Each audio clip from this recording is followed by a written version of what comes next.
ان اللہ وملائکتہ یصلون علی النبی یا ایھا الذین آمنوا صلوا علیہ وسلموا تسلیما صلی اللہ علی النبی الامی وآلہ صلی اللہ تعالی علیہ وسلم۔ بیچ سما میں مجھ سے کہا گیا بالکل فلبدی کہ میں کھڑے ہو کے کچھ تقریر کر دوں۔ یہ تو کسی کی عزت دینے کے برابر ہے کہ پہلے سے تو کچھ پتہ ہی نہیں کیا بولنا ہے۔ بڑا سے بڑا مقرر بھی ہوگا اس کو ٹائپ تو کیا ہی جائے گا نا کہ اس ٹاپک پہ بولنا ہے، یہ کہنا ہے۔ بہرحال یہ میاں وسیم صلی اللہ علیہ وسلم مجھ سے کہا کہ آپ کچھ بول دیجیے۔ یہاں یہ جو لوگ بیٹھے ہوئے ہیں اور خاص کر یہ لوگ یہ جو صابری ٹوپی لگائے بیٹھے ہوئے ہیں، نوٹ گننا چھوڑ دو، پہلے میری بات 5 منٹ کے لیے سن لو۔ کسی شیخ کا قول یہ ہے، تصوف کے بڑے شیخ تھے، ان کا قول ہے کہ تصوف سراسر ادب۔ اس کا مطلب سمجھے کیا ہے؟ یہ نظام خانقاہی اور تصوف جو ہے وہ ادب کا نام ہے، اور اس پہ چند واقعات ہیں۔ اب میں جن حضرات کا نام لوں گا شاید ان حضرات کی علمی جلالت سے لوگ واقف نہ ہوں، لیکن سلسلے چشتیہ میں 2 بزرگ ایسے ہوئے ہیں جن کا وصال بحالت سما ہو گیا، یعنی قوالی میں انتقال ہو گیا۔ ایک تو ہمارے سلطان الہند غریب نواز کے جانشین اور خلیفہ حضرت خواجہ قطب الدین بختیار کاکی سب جانتے ہیں، لیکن دوسرے شیخ کو پڑھنے لکھنے والے لوگ جانتے ہیں، علماء جانتے ہیں، یا وہ جانتے ہیں جو تصوف کی اور تذکرے کی کتابوں کو جنہوں نے مطالعہ کیا ہے۔ ان کا بھی وصال جو ہے حضرت شیخ عبد القدوس گنگوہی کے ایک شعر پہ ان کی غزل ہے، اس کے شعر پہ ہوا تھا، گفت قدوسی فقیر، اور وہ اجمیر شریف میں ہوا تھا، بہت مشہور واقعہ ہے۔ بتانے کا مقصد یہ ہے کہ اس وقت اجمیر شریف کے اندر، اور یہ وہ دور ہے 1901 کا۔ آپ لوگ سنیے جو یہ جو صابری ٹوپی لگائے بیٹھے ہو، آپ لوگ سنو قاعدے سے، سب سے زیادہ بے ادب آپ لوگ، لہذا آپ لوگ سنو اس کو۔ اور وہ بڑے عالم تھے اپنے وقت کے، کوئی چھوٹے موٹے آدمی بھی نہیں تھے۔ تو یہ 1901 یا 2 کا وقت ہے، جب ہندوستان پاکستان کا بٹوارا بھی نہیں ہوا تھا۔ اس وقت اجمیر شریف میں ہند و پاک کے بڑے بڑے علماء اور فقہا، بڑی بڑی درگاہوں کے سجادگان آئے تھے، لیکن چونکہ ان کا تعلق سلسلہ صابریہ سے تھا، چشتیوں کی 2 شاخ، حضرت خواجہ قطب الدین بختیار کاکی اور حضرت بابا فرید الدین مسعود گنج چکر پاک پٹنی کے، سے سلسلے چشتیہ 2 حصوں میں تقسیم ہو گیا ہے، ایک نظامی ایک صابری۔ حضرت محبوب الہی نظام الدین اولیاء کا سلسلہ جو ہے نظامی ہے، اور ہمارے حضور صابر پاک وہ صابری آیا ہے جس سے ہم لوگ کی شاخ ہے۔ بڑے بڑے فقہا اور علماء اور اپنے وقت کے بڑے بڑے محدثین وہاں تشریف فرما تھے، لیکن نماز جنازہ جانتے ہو کس نے پڑھائی تھی؟ ان کی حضرت شاہ اتفاق احمد صاحب، جو سجادہ نشین درگاہ رودولی شریف کے تھے۔ کیوں پڑھائی بھائی؟ بڑے بڑے فقہا اور علماء اور بڑے بڑے اولیاء کرام وہاں موجود تھے، اس لیے پڑھائی کہ وہ درگاہ رودولی کے سجادہ نشین تھے۔ اور میں یہ واقعہ اس لیے ازبر کرا رہا ہوں کہ پوری جماعت اہل سنت اور خاص کر اہل خانقاہ کے یہاں جو نسبتوں کا احترام ہے، وہی ہمارا سب سے بڑا اثاثہ ہے۔ اس کا دوسرا واقعہ حضرت مولانا عبد الباری فرنگی محلی، بڑے عالم ہیں، شاید یہاں لوگ میں جانتے ہوں، بڑے عالم ہیں اپنے وقت کے۔ وہ ایک بار فرنگی محل میں درس دے رہے ہیں۔ اب یہاں اگر دینی مدرسے کے طلباء بیٹھے ہوں گے تو وہ ان کی علمی جلالت سے واقف ہوں گے۔ فرنگی محل میں درس ہو رہا تھا، مولانا درس حدیث دے رہے تھے۔ اتنے میں چند علماء کا ایک وفد آیا ان سے ملنے کے لیے۔ انہوں نے اپنا درس نہیں روکا اور درس دیتے رہے. چند منٹ بھی نہیں گزرے تھے کہ شاہ حیات احمد صاحب جو سجادہ نشین تھے رودولی شریف کے، وہ زیر تعلیم تھے وہاں کے اوپر فرنگی محل میں. تو شاید اپنی درسگاہ سے اٹھ کر کے مولانا سے ملنے آئے اور بہت ابتدائی درجے کے طالب علم تھے. اس اعدادیہ یا اولا یا ثانیہ کے طالب علم تھے. عالم کی جو تیسری اور چوتھی جماعت ہوتی ہے اس میں پڑھتے تھے اس وقت. جیسے ہی حضرت شاہ حیات احمد صاحب آئے، مولانا عبدالباری فرنگی محلی اپنی مسند سے اٹھ کے کھڑے ہو گئے اور ان کو اپنی مسند پہ بیٹھالا اور بیٹھال کے عزت اور احترام کیا. بڑا علماء کو بڑا ناگوار لگا. انہوں نے کہا کہ ایک بچہ آیا، آپ اس کے لیے اٹھ کے کھڑے ہو گئے اور درس روک دیا، اس کا اپنا درس روک دیا. درس حدیث دے رہے تھے آپ، درس روک دیا. اور یہ بڑی بڑی علماء کی جماعت آئی، آپ نے اس کو کوئی توجہ نہیں دیا. آپ نے فرمایا کہ یہ میرے پیرزادے ہیں اور میں نے اپنے پیرزادے کا احترام کیا. اور یہ دونوں واقعے میں نے اس لیے بتائے کہ یہ خانقاہ اور نظام خانقاہی جو ہے سب سے پہلے ادب سکھاتا ہے.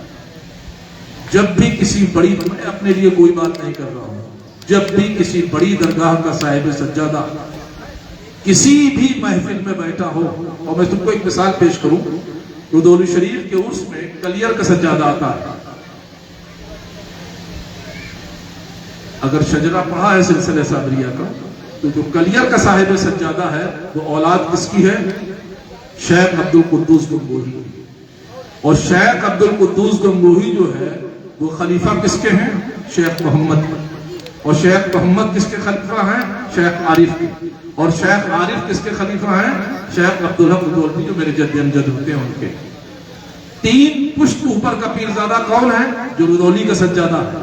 لیکن چونکہ مسند کی اہمیت ہے، اس لیے جب کلیر کا سجادہ رودولی کی محفل میں آ کر کے بیٹھ جائے گا تو نظر سب کلیر کے سجادہ کو پیش ہوگی. یہ پیری اور مریدی کا، جیسے ایک چھوٹے سے طالب علم جب مدرسے میں جاتا ہے تو الف اور بے پڑھایا جاتا ہے. تو آپ لوگوں کو کیا اس نظام خانقاہی کا الف اور بے تک نہیں پتا یا نہیں پڑھایا گیا ہے؟ کچھ اگر نہیں پڑھایا گیا ہے تو میں پڑھا رہا ہوں آپ کو. اور اگر یہ حرکت آپ کہیں اور جا کر کے کریں گے تو آپ پر نہیں، آپ کے پیر پر انگلی اٹھے گی کہ آپ کے شیخ نے آپ کو ادب کرنا نہیں سکھایا. لہذا گفتگو کا ابتدائی حصہ تھا ادب کرنا سیکھیے. یہ پوری نظام خانقاہی کا حصہ ہے. اب بات چونکہ نظام خانقاہی پر ہو رہی ہے، میں نے کہا نا کہ ایک بیگ پکڑنے کے لیے مجھے کھڑا کر دیا گیا. ایک بیگ بڑا سے بڑا، اگر وہ گھسا پٹا مقرر ہوتا تو وہ بھی شاید وہ کئی مرتبہ سوچتا کہ مجھے اب کیا بولنا ہے. لیکن اب چونکہ اب بات نکل آئی ہے تو یہ جو خانقاہ اور نظام خانقاہی ہے، اس وقت پوری دنیا میں جو انتشار برپا ہے، خاص کر بر صغیر اور ایشیا کے اندر، سب چلا رہے ہیں. وہ چاہے دیوبند سے ہو، چاہے بریلی سے ہو، چاہے کسی خانقاہ سے ہو، سب چلا رہے ہیں اس وقت کہ صوفیہ کے طریقے کو رائج کرو، نظام خانقاہی کو رائج کرو. تو بھائی یہ نظام خانقاہی کیا ہے؟ اگر آپ لوگ یہ سمجھتے ہیں کہ نظام خانقاہی یہ عرس، کل، فاتحہ اور لنگر کا نام ہے تو آپ سخت بھلاوے کا شکار ہیں. نظام خانقاہی ہے تزکیہ اور اصلاح نفس کا نام. تزکیہ کیسے ہوگا؟ بیعت کیا ہے؟ ایک مسلمان، ایک گنہگار مسلمان کسی شیخ کے ہاتھ پر جب ہاتھ دیتا ہے کیا طلب کرتا ہے بھائی؟ آخرت طلب کرتا ہے. آخرت کے لیے اس کے ہاتھ جو ہے کہ اوپر ہاتھ دیتا ہے. لہذا یہ نام ہے تزکیہ اور اصلاح نفس کا. یہ جو تمام چیزیں ہیں، یہ جو آپ دیکھ رہے ہیں، یہ عرس، لنگر اور کل و فاتحہ، یہ نظام خانقاہی کا حصہ نہیں ہے. ہاں یہ ہمارے عقیدے اور نظریے کا حصہ ہے، لیکن نظام خانقاہی جو ہے وہ تزکیہ اور اصلاح کا نام ہے. شیخ عبدالقدوس گنگوہی سلسلے صابریہ کے بڑے پیر ہوئے ہیں. فرماتے ہیں تمام تذکرہ نگار کہ 5 وقت کی نماز کے علاوہ شیخ جو تھے وہ پوری رات میں 400 رکعت نماز نفل پڑھتے تھے.